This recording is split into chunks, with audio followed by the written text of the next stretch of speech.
Hi, this is Dara. I'm the host of the Conversations with a Gender Therapist YouTube channel. So, today's topic, I'm going to be talking about misgendering. And one reason I'm going to talk about this is because it's a very popular topic. Anytime I bring it up in a video or I post a story about something that happened to me on Facebook, it gets so much attention from those who are trans and also those who are not trans. Those who are trans share their stories about what they've been through and maybe how it can help them. Those who are not trans, at least those who I interact with, want to know how they can be better about it so that they don't accidentally misgender somebody. So I really like how this creates more conversation around this topic. So here's another topic I wanted to bring up. This is going to be my number one reason why I make sure that I speak up when I'm misgendered. Now, first of all, this is how I feel today. So this is always going to be important to me, but might not always be my number one reason. But for today, it's my number one reason. Now, here's the deal. This reason, you're going to notice that when I talk about it, it's going to demonstrate the fact that I do not correct somebody every single time I'm misgendered. So I just want to put that out there first because that can feel very overwhelming to put that challenge out there to somebody to do that every single time.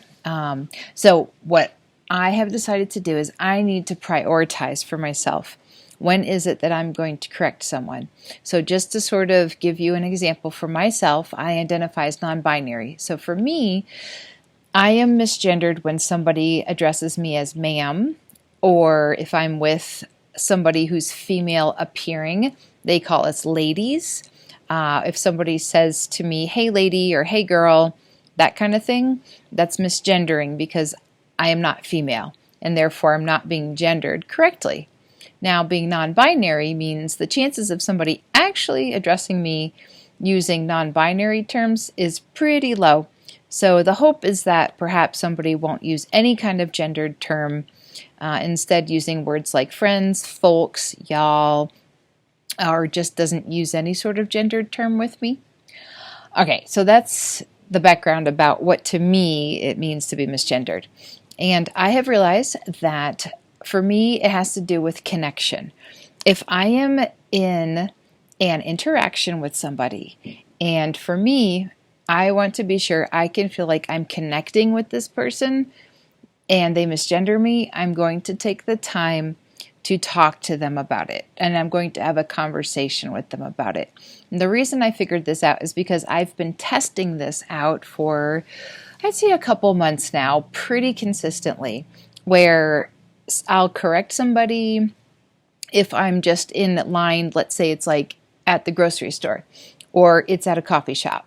And it's just a really quick exchange, and I've tried it there. I've tried it at restaurants where I've been sitting for a longer amount of time. I've tried it with colleagues and friends and talking to a group of people who I'm doing a presentation for. And I've kind of taken in all the information and I've been sifting through it and seeing what works and what didn't work. The times that I feel like it has gone the best is when I've had a chance to have more than just a one-sentence conversation with somebody. So this means, for instance, going to a restaurant. When I go to a restaurant, I feel like that is an experience. You know, I'm usually going with somebody I want to share a meal with, and you're paying for it, you're paying for the service, and I want to make it memorable and positive. So if the server misgenders me, it puts a damper on the experience right from the start. And especially if that server uses ma'am or ladies over and over and over and over again, which just happened to me once last week. So that is when I am going to start making a practice of letting the server know from the start as early as possible in a kind and friendly manner that that they've misgendered me.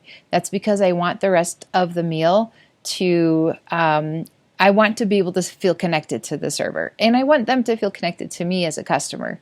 Because if they keep misgendering me, I'm going to have a sad look on my face or an uncomfortable look. mean, basically, it's uncomfortable is the word that comes to mind the most. Let's stick with that. So if I'm in a situation I'm uncomfortable, that means I'm not connecting with the person. Another example is that there's a situation where I'm going to be working with somebody on a regular basis. I'm going to be seeing them. They're kind of like an office reception person. I'm going to be going to this office on a regular basis. And I asked her pronouns, and they are she, her. She addressed me once as ma'am and in an email. So I made sure that through an email conversation, I said, by the way, I wanted to ask you what your pronouns are and let you know what mine are. So at first she wasn't sure what I meant by that. So then I knew that I needed to back up a little bit and explained what I do for my work, and that I just like to make sure to create a comfortable, connecting relationship between us, that she knew this about me. And she was really, literally excited by this conversation. She said this is something she has never thought about, but that she really wants to learn more, and is so happy that she met me because she likes learning about people who are different from her. And I forgot to mention there was another time where I went to a restaurant and I did have a conversation with the server about it. And this ended up being this whole experience where she came back at the end of the meal and wanted to like really find out more about it, because she said she realized that she used ma'am and ladies all day long and never realized she was probably making people uncomfortable sometimes. And so what I'm getting down to is that I've recognized it for myself. If it can be a conversation, that goes better. When I'm trying to let somebody know I've been misgendered, and it's a really quick situation where they need to go ahead and give me my coffee, or they're checking out my items, I've noticed that that's really hard for me to figure out the right words to say without coming across in a way that ends up then making things awkward and uncomfortable, because I don't have a chance to let the conversation breathe. And if it's somebody who I'm going to see on a regular basis at a coffee shop or at a grocery store, I am going to have that conversation, and I have had that conversation. So that is an example of when I recognize that if the opportunity is too short and I potentially won't see this person again, or not on a very regular basis, I not yet am at the point where I'm going to let somebody know that I've been misgendered. So everyone's reasons are different as to why they when they decide to let somebody know they've been misgendered. So I wanted to give you examples as to the behind the scenes about what's going on in my head as I continue to navigate the world as a non-binary person, trying to figure out how do I let people know that non-binary people do exist, and that when you misgender me and assume I'm female, it makes me uncomfortable and I feel disconnected from you. So I'm learning as I go along. And I hope that y'all will have patience with yourself. And if you are not trans and you're watching this, then just keep in mind using gender-neutral language, or if you're getting to know somebody for the first time, ask them what their pronouns are, and then tell them what your pronouns are. And that could be a great way for them to know that, because you never know. Everybody might say, what? Why are you asking me my pronouns? But one day you're going to meet somebody who's like, oh, thank you so much for asking me that. And it's really going to make a big difference. So if you have experiences you'd like to share in the comments, please do. And if you have any questions or any ideas about ways that you've addressed being misgendered and what are the times that you do it that's important to you, put those down there too.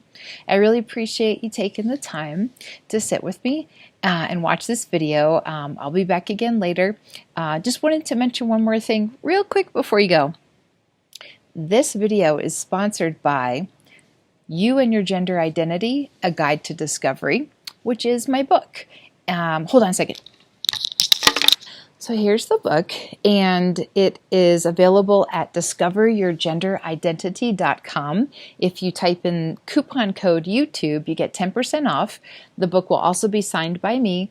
And also, you get a free copy of the ebook. It's a PDF, and you get it right away as soon as you purchase the book, and it's going to be emailed to you. You can also get it on Amazon if you prefer to use Amazon Prime to help you get the book for a cheaper cost. But just wanted to mention again that this is a book that is very near and dear to my heart.